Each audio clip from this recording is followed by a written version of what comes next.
Hey, it's Vanessa the Crafty Gemini. I post weekly how-to videos right here on my YouTube channel, and in this video tutorial, I'm teaching you how to make some cool fabric earrings using the new Brother Scan and Cut.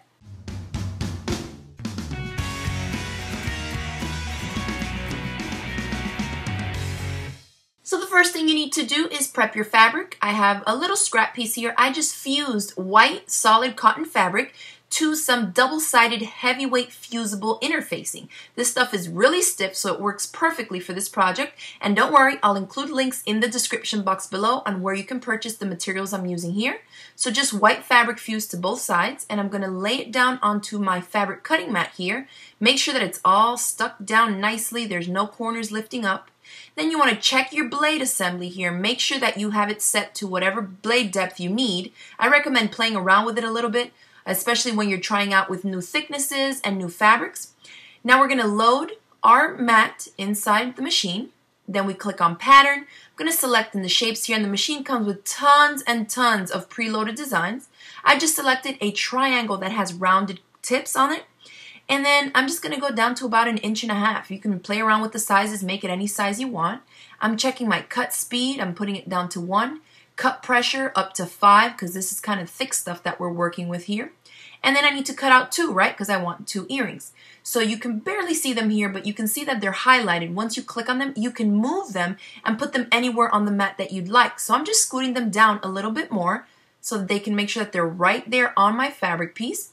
Select cut and press the start button. That's all you got to do. Once it's done cutting, just hit the unload mat button, peel it back, and reveal your 2 shapes. Now you're ready to finish them off to make your pair of earrings. So now let's turn these shapes into earrings, and you can see I'm by no means a professional jewelry maker, but this is so easy anybody can do it. Here I've had some shapes. I cut out 2 diamonds of each, and to finish them off, all I've done is take some zigzag stitch and variegated thread and stitched around to secure all the raw edges. And then with the diamonds, I just stacked one on top of the other and zigzag stitch it down the middle like you see there. You can play around with all different kinds of stitches, different colored threads. This is a decorative stitch that I used off the machine. I made one be off-centered. You can make them as crazy and as funky as you'd like.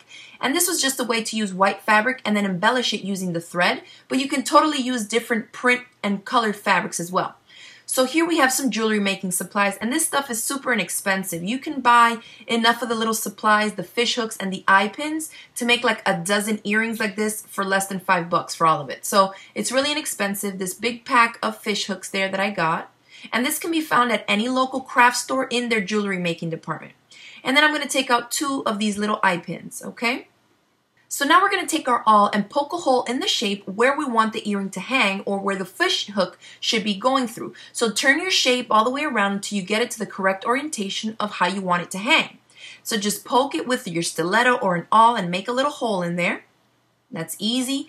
And now I'm going to take the eye pin and slip it through there, and I like to fold it in half just because I couldn't find little shorter eye pins in this. So if you get them kind of long and you don't want it to be that long or that far hanging down from the eye hook, you can buy some shorter ones or just cut it. You can do whatever you want, just customize it.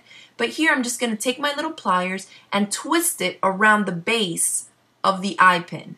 And I'm doing this to secure it around. You can see in the close-up here how one side of it, right, the one half is tied and twisted all the way around the base of the one that's sticking straight up. So this is how you want to have yours.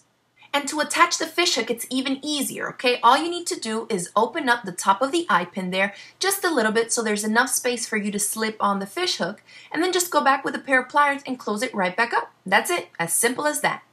So by now, I hope I've convinced you to give this tutorial a try. If you enjoyed it, go ahead and hit it with that thumbs up below, share it across the different social media sites, and don't forget to click that subscribe button so you won't miss out on any of my future video tutorials. Thanks for watching, and I'll see you next time. Bye!